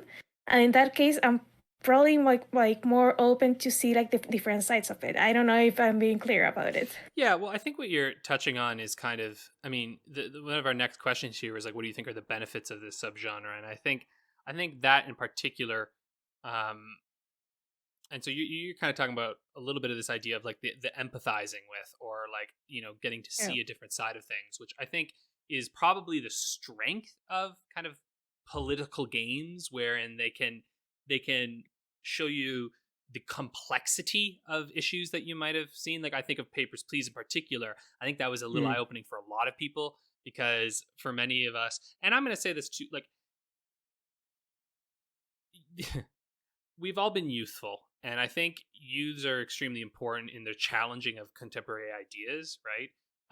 But there's also a truth where sometimes concepts can be idealistic, and I also don't think that it's fair to say that because somebody's idealistic, their ideas aren't important or valid, right? Because I think we sometimes, I don't know, I've personally seen way too many people be like, oh, young kids, they don't know anything about the real world. And I was like, well, you might not know anything about the real world, you fucking idiot. You know what I mean? Like, I'm like, it's like, how do you fucking know what the world is? Like, shut up. You know what I mean? And it's like, but at the same time, I think there is, it is important to also be able to recognize the complexity of the world and of situations like this. And in some ways, games like this can actually, I think, be a little bit enlightening towards your own situation, where it's like, oh, okay, so hold on. They're facing these problems. Am I facing those right now? Oh, no, I'm not. Okay, what can that tell me about my world? What can that, can I use this in some way, right? And I think can also bring some, can help you bring some empathy for the situations that individuals get stuck in when they're in oppressive systems, right? Because when you think about like that character within it has to make some pretty horrific decisions, but it's like, okay, are they the ones making those decisions, or are they being forced to by the system that they're under, right? And what is the difference? Do you opt out of that, but you have people you rely on? Like it makes you, it really does. And I know it's sort of like a silly thing to say like, what makes you think, but it does in a good way, right? Because I think it makes you think and reflect. Because I think art that just makes you like, oh, isn't that crazy, is fucking asinine. I'm glad it can exist. Who cares? All art's great. But I find for me, the art that really gets me is art that makes me not only think, but reflect and like really examine what's going on, right? And so I think Papers, Please is definitely one of those games where it doesn't just, it's not just saying like, hey, isn't this hard? That's crazy, right? It's like, no, this is hard. Why is it hard? Well, you've been playing. You know why it's difficult. What's going on? What decisions are you making? Hey, look, you're dead. Uh-oh, right? Like, how do you get better at this? And so, but actually, I think this bleeds into the next question on here, and I think we should do both of these questions at the same time. what are the benefits of the subject, and do you think there are any risks in portraying serious themes like this in a video game form? Because I think this is actually where there could be an issue, because what this can do, like, you're literally gamifying politics, which I already think is a bit of an issue first and foremost, where I think we kind of a lot of us, I think, view politics a bit like a game, right? Like, there is this feeling, like, think of House of Cards, or like think of like a lot of media that we view that kind of uses electoral systems generally are a winner and a loser type situation. Yeah, exactly. It's a win or lose thing, right? Where, at least personally, politics to me is not like, I don't know. There's this, I wouldn't say a consensus, but I would say that there is a conception that in politics there is a right and a wrong choice, right? Like, there's the correct way to do something, and then there's the wrong way to do something. Whereas I think realistically, politics is more of a grasping attempt at getting the best possible solution out of a myriad of good to horrific options, right? There's no one correct thing. It's like, especially in democracies, for fuck's sakes, you're just trying to get the thing that the most friggin' people are cool with, you know? And that hopefully isn't going to ruin your friggin' world. And so the issue, I think, with gamifying politics is that it can kind of create the mindset that, like, no, you can win this. There's an optimal solution, right? And yeah, what on my mind immediately jumped back to is we've had a conversation about narratives in games where when you have branching paths, you almost want to get the perfect answer. And I think whether there's maybe a disparity between expectation and reality when you marry those two, and I think that's probably what you're getting at there. Yes, yeah, in a lot of ways, because what I worry is a little bit that, like, you could play a game that, you know, and then you think, oh, well, the way you get better is you just get better at learning how to manipulate this system, which in turn can lead, I think, to conceptions of manipulation within a political system, which obviously occurs already anyway. So I don't know, is that a byproduct of gamifying this, or is that just a byproduct of our political systems today, right? Like, to me, I feel like it's, or is it just a byproduct of humans and humans interacting? Yeah, exactly. Yeah. Right. It's like, I don't know, but at the same in the same token, I do think it's a thing that I would hope developers who are gamifying politics really, like, sit and think about this and, like, try and, you know, mitigate the optimizing of a solution, which is actually one, like the Life and Suffering of Sir Brandt, the one that I played there, which I would say very much gamifies politics, because you're gamifying politics in many different forms, because it shows you that you could be, because you're going through a revolution near the end of it. And I would say a historically quite accurate portrayal of a revolution. That is a game wherein there is, I guess, kind of optimal solutions, but there are so many solutions and there are so many paths that can be taken that it felt a little bit to me like I was like, this is actually like a pretty good example of, like, a life lived politically. But even that one, when I think back on it, there is issue, because you want to rewind sometimes because you're like, I didn't get the right thing. And it's like, politics is less about, you can't go back, right? You got to deal with what you got, you know? And I don't know how you do that in a game, because you can't stop the player from wanting to get the optimal solution. The player wants that. I only have so much time. I want to get the best thing, so I feel good, you know? You've jogged my memory, Alex. There is a politically charged game that we have all played very, very recently by the name of Aviary Attorney. Yeah. I mean, it plays fast and loose, let's be real. Justice League aligned, yeah. You are, in essence, making political decisions in that your actions affect the outcome of this quasi-fictional revolution. You're playing in the judiciary branch, which I would argue is a political branch for sure. Yeah, I mean, it's supposed to be church and state, but the implications are unavoidable. Yeah.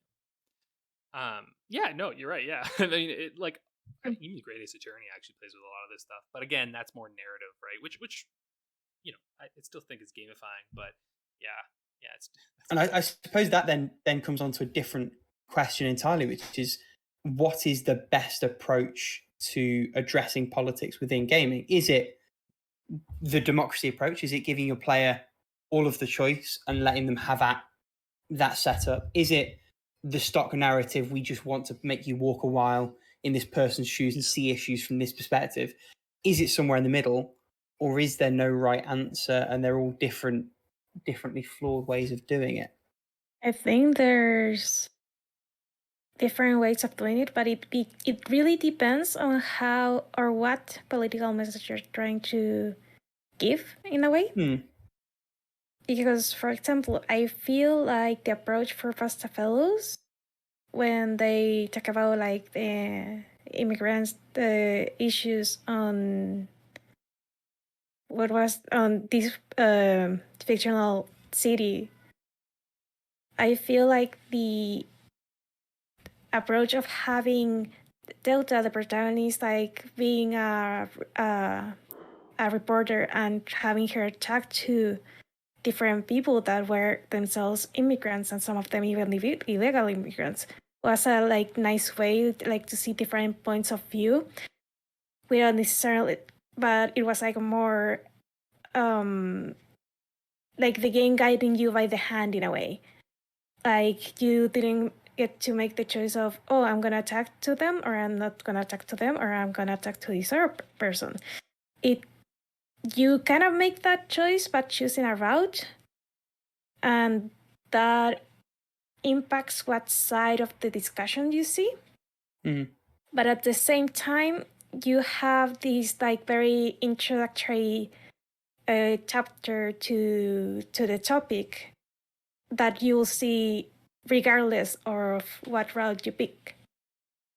And in that case, I feel like given that visual novels, especially like the ones with multiple routes, are meant to be replayed and like anyways like many times, it kind of fits. Though there's the caveat that not everyone is gonna see all the routes, so not everyone is gonna see like all the sides. So in the end, you have like, let's say like 3 sides of the argument, but they're like kind of like sprinkled across the 5 routes. So you see like a little bit of one side and more of the other side, I guess. Well, Papers, Please, you kind of like see, since it's more like a very moment-to-moment gameplay, well, your actions are like right there. Your actions are like right there, and what you get is like right there as you play it. And I also think, you know, you're describing kind of the passive versus the active, which I think ultimately I would say the active games are far more, I would probably imagine, effective and also probably more dangerous in their portrayal of politics. Because like in something like what you're describing, the Best Fellows, and I can even think of other games that have like political messaging within them. When it's something like you know that you stumble across, or it's like, you know, NPCs you interact with or whatever, it's fine, I guess, right? Like you're like, okay, kind of like I think of Fallout New Vegas, for instance, right? Like in Fallout New Vegas, you have political factions and you have political ideas going on, but like, I don't know, is it that effective? I don't think so. Like, I think it's interesting storytelling and it's great, but like at the end of the day, I'm like, I don't think I'm actually have learned a lot of political lessons from this game. You know what I mean? Like, like, you know, like, and people love it, and I love it too. Like, it's great, and it has like interesting ideas, but ultimately, like, it's a little limited by its means of interaction, right? And by its means of presentation. Like the amount of story, you can only do so many sit and talk to the guy's things, right? And get like feelings of politics through it, you know? Like they can't actually influence you all that much, because like in Fallout New Vegas, you can pretend that the Legion has control of all of the friggin', you know, like a big portion of the wastelands, but you're just gonna come on in with your motherfucking nukes and blow them up if you want. You know what I mean? Like you're a god in that world, right? So like it's only so effective. Whereas I think something, and you know, actually I was watching the trailer for Victoria 3 recently, and this got me thinking a little bit on this, because I was like, this seems really fucked up. Like, you know what I mean? Like, I'm like, because do you know the Victoria games at all? I've got zero concept. I was going to say, you've got to tell me a little bit more. Paradox interactive game. And the idea behind it is it's a grand strategy game in the Victorian era. Right? Okay, that makes sense. Yeah. Yeah. So, like, this is the title, right? Balance the competing interests in your society and earn your place in the sun in Victoria 3. It's a colonizing game, right? Like, okay, that's what it is. Which, but then, like, is that neutral? Is that positive? Is that negative? Is it just is? personally, it feels really gross. Now, it's a game, so whatever. Maybe because it's so old, who cares? Personally, I feel a little like it makes me very uncomfortable, and like I'm trying to figure out why, but like, and I think because it's gamifying something that's so, but again, it could be really valuable, right? This is the thing that you don't know, right? Because now I'm going to lean on the idea that it's going to be on the good side of things and quite valuable because it's Paradox, and I think they're quite sensitive to historical concepts, and they're very good with what they do, and I'm sure that they're not going to lean away from the horrors of what this actually is, right? So it could actually be a good lesson for people. But again, the danger is that you're gamifying some pretty fucked up times in history, right? Yeah. Which in general is also, I wouldn't say is just the problem with this game. That's kind of the problem with most of these political games, right? It's like, okay, well, we're going to gamify some fucking bad shit, you know? Which does bring with it a lot of ethical questions. As someone who is, I think all three of us are very biased in the realm of video games, and I also think they're really wonderful mediums. And what I hope more so is that games like this instead promote interest in their time periods and maybe promote further learning, right? Like that's my like deepest hope. My scariest hope is that just, you know, fucking horrible individuals go and play it anyway. But at the end of the day, I go, well, if they're horrible anyway, I don't know what to do. You know? Yeah, and it's not like by making it, you're endorsing it. It's not like Victoria 3, colonizing is cool, yeah? Like, that's exactly. Not the way it is. No, exactly. You know, the same as media, like film or books. Coverage isn't complicity. Yeah, because it basically, it's, and this is the first one since 2010, I think. Though I'm sure they've released trillions of fucking expansions. It's a grand strategy PC game, man. Like, and if they haven't, the modders sure as hell have. Yeah. So it's highly anticipated. But like it basically follows. You start in 1836 and you go, I think, until like 1936, basically. So okay. Yeah, you see what I mean? Like it's an interesting time period. It's a lot of imperialism. But yeah, I don't know. I mean, I don't know. Like again, why does it feel less shitty that Crusaders Kings does it? Is it because it's even further back in time? You know what I mean? You're like, well, who cares? It's way back in the day. I don't really give a shit. But like, then maybe as you creep closer and closer to the present day, it is partially why, you know, this, I think this also comes into the question of military shooters and stuff too, right? Like it's all wrapped up into that weird, that feeling you get, you know, where you're like, something doesn't feel right. But again, it takes time to interrogate that. But, anyway, that's part of where I see like the risks of all this, where it's like, okay, I appreciate these games being made that allow you to experience the types of decisions that are being required. I slightly worry that it might make people think, oh, well, it's just so hard. So, you know, we can't, you know, like I sometimes see a lot of, you know, spoiler, history teacher here. I sometimes see a lot of people do kind of historical revisionism where they say like, well, we can't judge the past. And I was like, yes, you can. Like, you know what I mean? Like, I'm like, it's like, what are you talking about? In fact, you can easily judge the past. They're not here to talk about it. So I'm like, it's fine. You can do that. Like, what I actually am a little more worried about is just rejecting the past, right? Like just entirely, you know, deciding that the past is irrelevant, or that like, well, you know, what they did back then, it's like, okay, let me, sorry, give me 1 second here. This is a bit of a tangent, but an important one. Sometimes, and maybe you could talk about this when you've been in history classes, often history classes are taught like this thing happened, then this thing happened, then this thing happened, then this thing happened, right? Like it's very sequential, right? Boom, boom, boom, boom, boom. It's inevitable in a way, right? Because it occurred. There's no dalliance. But there's a big realm of historical thinking, and maybe this is where video games can actually be useful, in saying that, no, every event that has occurred was a decision, right? And that decision eliminated many other decisions that could have occurred, possible futures, right? It's kind of this concept of futures thinking. And so talking about history as a fixed, finite thing that occurred, often eliminates the agency and eliminates the culpability and ethics of things that have occurred in the past, right? So saying that this thing happened and then this happened, well, you know, they had to make that tough choice. And it's like, yes, okay, but what were the other choices? What were the other decisions that could have happened? Why didn't they happen? And why were we left with this?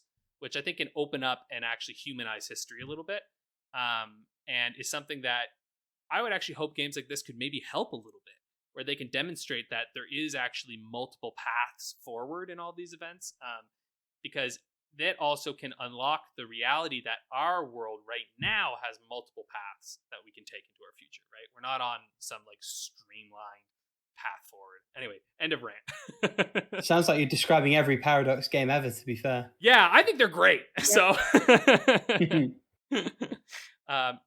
too bad they're, I mean, I guess because they're so good, they're so complex. So it's you know, you win some, you lose some, right? Like if you want to make a game really accessible, it's going to dumb down shit, right? And then you're going to get stuck into probably a less good area there. So I don't know. Yeah. I heard Flappy Bird's great. Yeah, that's when you bounce off. Complete other end of the bar chart. Part of why I wanted to talk about this is just because, like, Paula, like, you know, Chile's going through something pretty wild right now. So, like, by the time people listen to this, it'll be all decided. But I don't know if you want to share a bit of it. Yeah, right now we're currently going through voting because there's a possible new constitution on the ringer, and we are currently deciding if we want to change the constitution, have the new one, or keep the old one and maybe like do some modifications there. It's a pretty dope new constitution too. It is a very good new constitution. Oh no, I've colored myself. Fuck. And you what? No, never mind. Oh, okay, sure. But yeah, that's part of what. Yeah, keep going. Sorry. Yeah, this is part of why Alex proposed the topic. Which, by the way, I wonder if some years from now there will be some game which has a similar premise to what is going on in Chile, and just explore the different like possibilities that were being like shuffled in the background, because we didn't get here by just running in a straight line. No, we've been all over the place here. Well, that's like one of the questions was, are there real world things you wish would be adapted this way? Yeah, Constitution creator. Honestly, I'd be fucking down. Like a fucking game where you have to make a constitution for a country, like, be kind of dope, because like there's as a sport type thing, see what the hell happens afterwards. Right? Create it, find out what happens after, try to massage, see what, I don't know, I think that'd be neat. Yeah, because especially with these really politically charged what's the word, environment that we have now, it is very difficult like to take the discussion with anyone and just like try to have a civilized conversation about the topic, because everyone like is already like that set on what they want, and there are like many people that aren't like really open to hear what the other side is like. Because and it really happens like on everything. So like having a game that brings the conversation to the table, and maybe where you can explore freely both sides without really being judged, because that's the big thing. People don't like being judged, and people really like to be on the side that quote unquote wins, or like in the majority. But when you have a video game or a piece of media really that lets you explore freely, I feel that it is a better place like to just experiment and try to really get to know the different options and like the different context of each option. So, but there's the danger that, or like the risk that is just run that maybe if you want to do, let's say you want to do something that is not biased, well, fuck that. Everyone is biased. You're gonna end up like leaning to one side or the other, either you want it or not. And there's also the danger even of knowing it or not. Yeah, and there's also the danger of, because realistically, like I'll be real with you here. Sometimes we hear this thing of like, oh, all sides have to be heard. Not true. Right? Like it's like there are sides that don't need to be heard. I'm like, killing kids? I don't want to hear about your opinions on that. You know what I mean? Like it's like that. Yeah. Do you know what I mean? Like it's like there are things. When you think about it. Yeah, I know, yeah, right. Devil's advocate again. The guy with a guy with a fedora just appeared. He's like, well, actually, you're like, ah. Imagine all the CO2 that we'd stop pumping it now. I know, right? But see, this is the thing where it's like it is weird, and actually, that's something where I think Disco Elysium is really neat. But anyway, that's a whole other conversation. But actually, Paula, as you were talking, something that probably hit too. I think something we're also hitting on here is like slightly the difference between games and simulations, right? Because I think they exist in like this really like Venn diagram of connections, right? Where some of these grand strategy games are like games, but arguably they're just manual simulators, you know, where like instead of just clicking a button and letting a simulation run, you're kind of like you're just facilitating it in a lot of ways because of how complex and detailed they are. Where obviously they are still games. There is like a win state for most of these, but that win state is just so far off and so different depending on the type of game you're playing, that it's like, is there really like, I don't know, you think of games like Crusaders Kings 3, which I some games can last like so many hours, right? And then ultimately you might still just end up losing, but did you? You mean you simulated a dynasty, right? So I don't know. Anyway, tangent. Maybe to wrap this up, I think we've kind of hit on everything. The last question in here, are there real world things that you wish would be adapted this way? And then has a game ever helped you understand an element of the government better? I think we've kind of hit on some of those a little bit. I think for sure there are many games that have helped me understand the complexities of governmental decisions, for sure.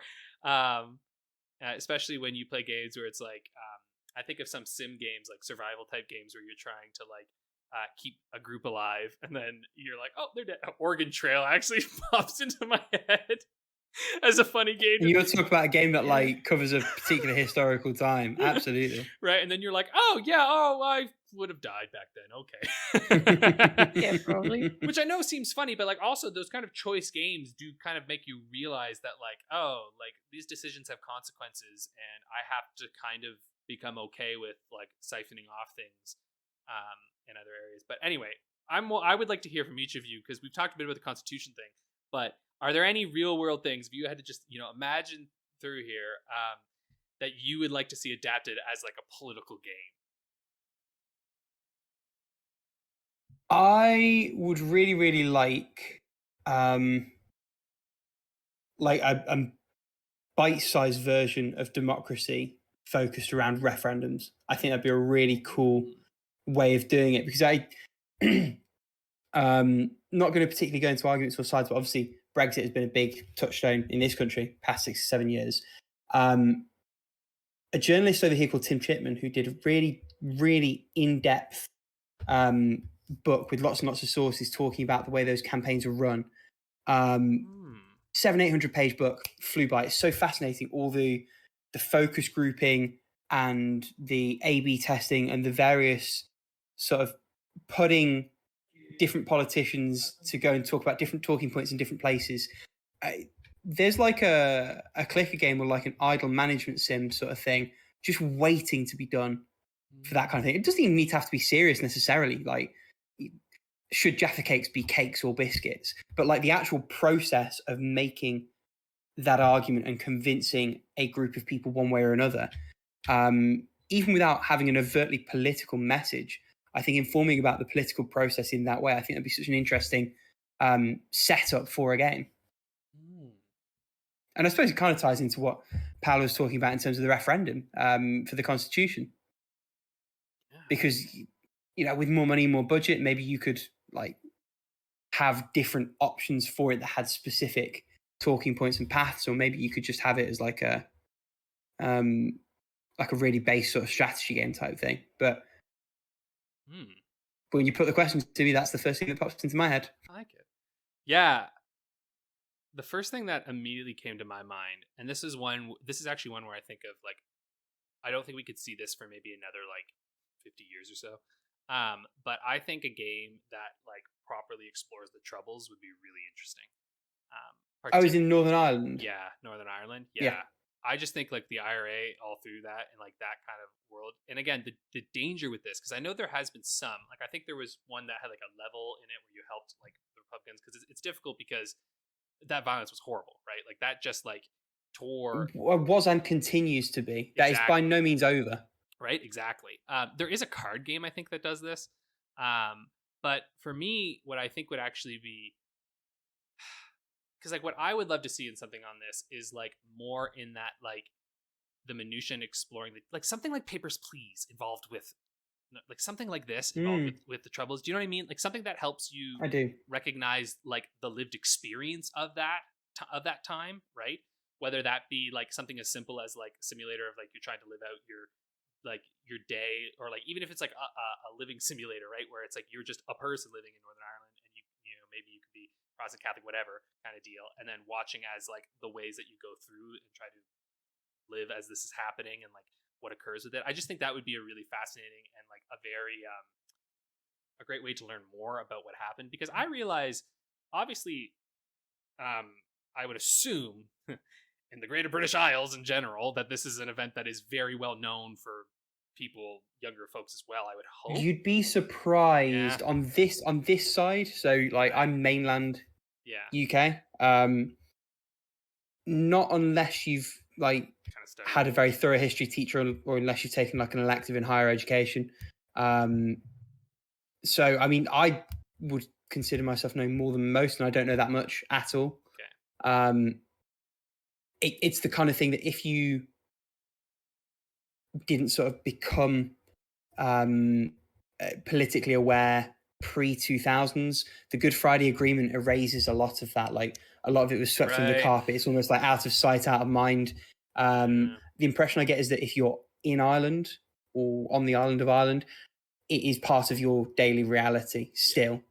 Particularly because for fear of getting too far into like the minutiae of like a tiny island's politics on a video game podcast, there is still very much a divide between Protestants and Catholics, Unionists and Republicans, and that didn't go away just because some people stopped fighting. That is very much still a part of their daily lives, and that wedge has only been driven wider, of course, exactly. So I suppose when you say you couldn't do it for another 50 years, there's so much context you would need to bake into a game to even scratch the surface of that particular situation. And see, and maybe I think finding the budget to make that game viable would be an impossible task, let alone the coding or the anything else of it. Exactly. And see, this is what I mean though when I talk to you about, right, how like it does make me wonder, because my feelings of like being so worried about a game about the Troubles, which is partially because like, you know, I have family in Ireland and stuff, so it's like the reality is that like not in Northern Ireland though, we're from Southern Ireland, so like we were all my family. This is sort of funny actually. So like my family went like I've got to visit, it's awesome, but I haven't got to actually go visit where my family's from. But my parents and like my extended family have, because my uncle's like dual citizen and all that. And I remember them talking to this like old lady in this fucking shop down there, and they're like, "Oh yeah, we're Donovan's," and she was like, "Oh." At this moment, started telling them stories about the fucking revolution and stuff. It was like, "Those guys, man, I don't know." I was like, "Yeah, that sounds like my family." Bunch of bruisers back in the day. I'm the nerd. But anyway, it's like that personal connection, right? And you're like, okay, so I get worried about it because there's such a personal human connection to it. And then you're like, should I feel that way about all of these sort of games? And I don't know. It's an interesting question. It's a thought experiment kind of thing, right?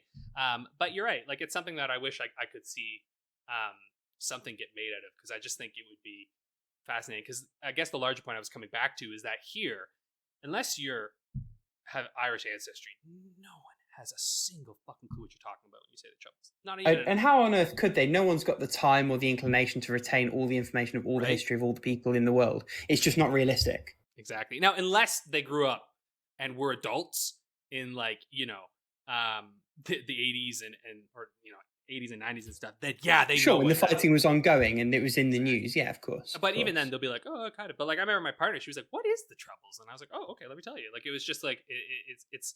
But see, I'm also someone who's like you mentioned, like I don't really hold it against individuals when they don't know about a historical event, because it's like, maybe you got other shit in your life.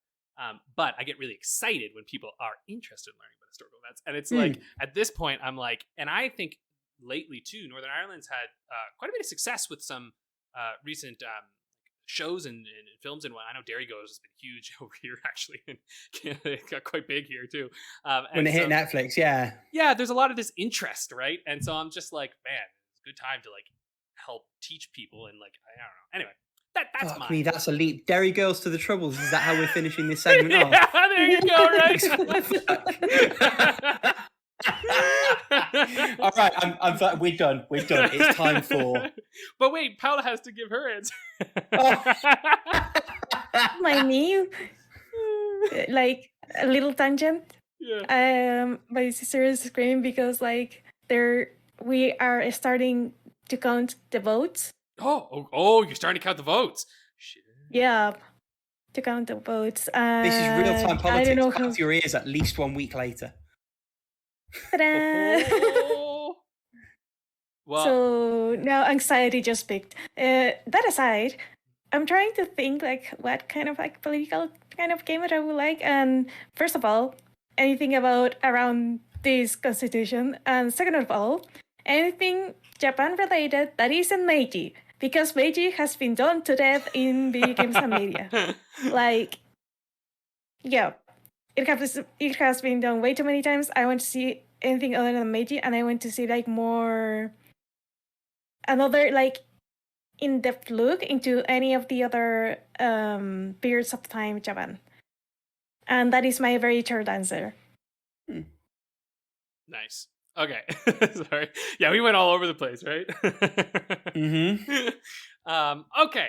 Well, geographically as well as like topically. Yeah, geographically and topically. Nice. Yeah. That's good. There's another one I'm going to write down. Geographically and topically everywhere.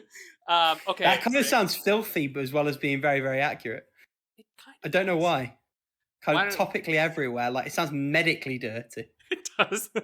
Please take your mind out of the gutter, sir. Thank you very much. Absolutely never. Good, sir. Rick, you want to lead us in again? Go on. Okay, it's time for how long to beat the game, specifically the deciding round of the third round of the new format, baby. Yeah, so the score is 12 Alex, 9 Paula, 7 Rick, and I think it's Paula's turn to pick, right? Certainly is. It's not mathematically impossible, but it is very improbable. I have to get 1 point, basically. You have to get a point. Yes, I have to get a point. Yeah. Oh no, Alex played this one like quite recently, so better not. Whoa! What was it? I want to know. Like, just what was it? It was new Pokemon Snap. Do you want to do that one? Oh. If Rick doesn't mind. No, that's if you've already, it's your call. If you want to re-roll, you re-roll. Yeah, you re-roll. I'll be honest. That one's kind of a boring one. I think I guarantee I could get points on that one. So you might want to re-roll. Let me re-roll a couple of times. But if I lose, if there's like something interesting here, let it be known. Hang on, no. After the debacle we had with World's End Club, you cannot give it the if I lose. Oh, did we even? Well, she's picking one. We should fill that in. So, like when we were doing the World's End Club, it was really neat because we found out that there are like 2 entries for it. Now, to be fair, the one that we got was the only one that had like multiple.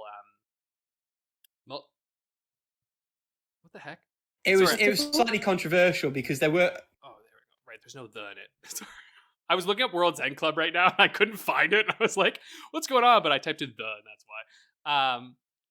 But now there's only 1 entry. So, and the entry now, I should say, has the scores from the one that we did. So, I'm still bitter. Let it be known, I'm still bitter. Okay, so you're not gonna believe what just rolled. What? It wasn't World's End Club, was it? No, it's actually a game that I'm playing. Oh. PCVR Faded Memories. Go on then. It's definitely PCVR. I was like, yeah. Well, I don't think I have to look up much for this one. So I guess the question is it 300 hours to complete or Okay. You haven't opened like any pages on the game? On this game? No. Oh yeah. Actually, okay. Wait, no, not yet, because I was about to Google the Wikipedia. So, yeah. What's the thingy gonna be? I'm gonna. Okay. Yeah, you need to pick Let me Google it real quick, because let's say, when was the game originally released on the Vita? Oh, on the Vita. Now, is this okay. Japan, or is this was it released outside of Japan? Actually, oh, okay. Well, it was not released outside of Japan. It was, the Vita version was out Japan only. It was Japan Okay. only. Oh, okay. Was that the first release? Oh God. Okay, I have many questions now. All right. Okay, Yeah. but the Vita gives us a reasonable window. Yeah, it does. Yeah, I'm currently like Googling it because I don't know either. Nice. I think I have to dig deep for this one because it is in the official website. Okay. Okay. All right. What were you doing when this came out, Paula? Tell us about your time at release date of this game. What was Paula's life like at this point? Was it snowing outside? Were you on holiday? Actually, it might have been snowing outside. Let me check real quick. Where is the Vita thing?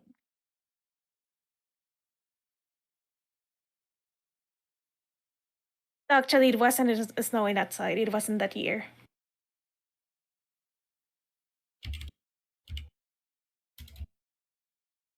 Do you want a date, month, and year, Paula? How accurate do you want us to be with the release date? Day, month, and year. Day, month, year? Okay.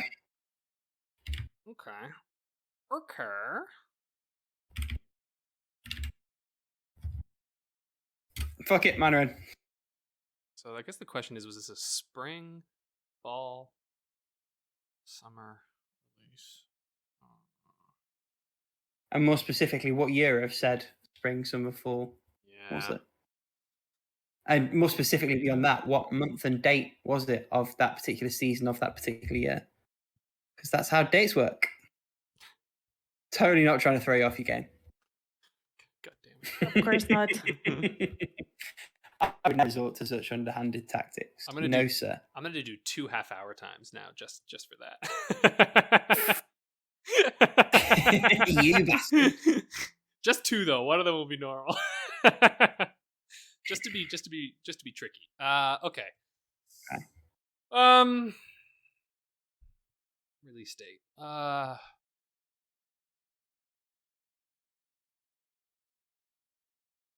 Oh, I just noticed I could have gone a little bit cheekier with the extra question, but no. What would you have asked, just as a matter of curiosity? How much time did it take me to complete it? Oh, no, that would have been a great question. I like that. I'm gonna say. Oh well, maybe next time. A Friday. Let's see. I'm just. Excuse me. I'm just looking back on what this was. All right, whatever. I don't think I feel good about it. Whatever. I gave them. I don't know. I took a guess. I based on years. Let me have this open on the other tab. There. So I have both of your times in, and Alex says 25 hours and 30 minutes for main, and Rick says 32 hours for main. The correct answer is 34 hours for main story, so Rick gets a point. Okay. 1 down, 3 to go. As for the main class time, both of you said 35 hours. Both get points. But the correct answer is 34.5 hours. Yeah. All right, so that's I'll change mine there, Paula. 13. Yeah. And for 100%, Rick says 50 hours, and Alex says 50 hours and a half. Too bad. And the correct answer is 50 hours and a half. Alex was spot on. Disappointing. Okay. In fact, why am I giving myself a point? No. Finally, I don't feel for the release date of the Vita version, Alex says October 12th, 2018. And Rick says August 31st, 2017. And sadly, the point goes to Alex because Really? Rick, you were way off by 1 day and 1 year. The correct answer is 2018, August 30th. Oh, Right. you were like almost spot on, just the year. Shit. Yeah. I think Yeah. really I should get those points. I think. Why don't we give you- How are we defining Here you closest, go, really? Who got the Rick, month? we'll give I you did. one. We'll His give number you was one closer. extra Fine. point there. If you want. Go fuck yourself. Yeah. Yeah. That means 16 for Alex, 9 for Paula, 9 for Rick. Tied them on there. Hey, look, this is only fair. You guys won the last two. Who said anything about fair? It's a competition. I know, it's true. I just feel happy. I did pretty good on these ones. Nice. All right, sick. Well, that means in October, y'all are gonna Alex be playing gets some to games. pick the game. Yeah. Well, I'll give you choices. We could do the same thing that we did last time. I'll make some choices, and we can let the community vote along with you guys as well to decide. I'm gonna look through your like backlogs and stuff though, because I don't want to. I'm not gonna pick shit you gotta buy. I mean, come on. Unless it's easily,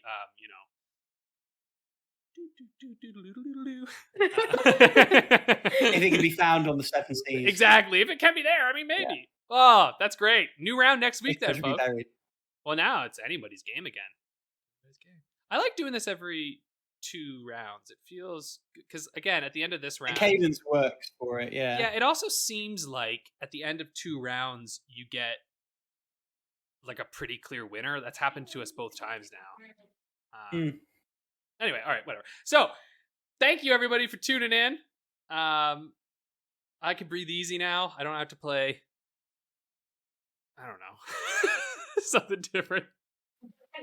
It's definitely going to be 3 horror games. I'm just letting you know right now. It's going to be 3 horror games. Like, No, sure. my heart. It's October. It's definitely 3 horror games. I love horror games. Spooky season. Or Paula's gonna have a heart attack. Yeah. If she doesn't make it through October, you already know why. And you both have Game Pass, right? Like, Rick, you have Game Pass for a while, don't you? I have it until like next March, I believe. Yes. Fuck yeah. All right, then. That opens up so much. All right. No. Let's let Rick get to sleep. And we'll see y'all next time. Catch you later. Bye.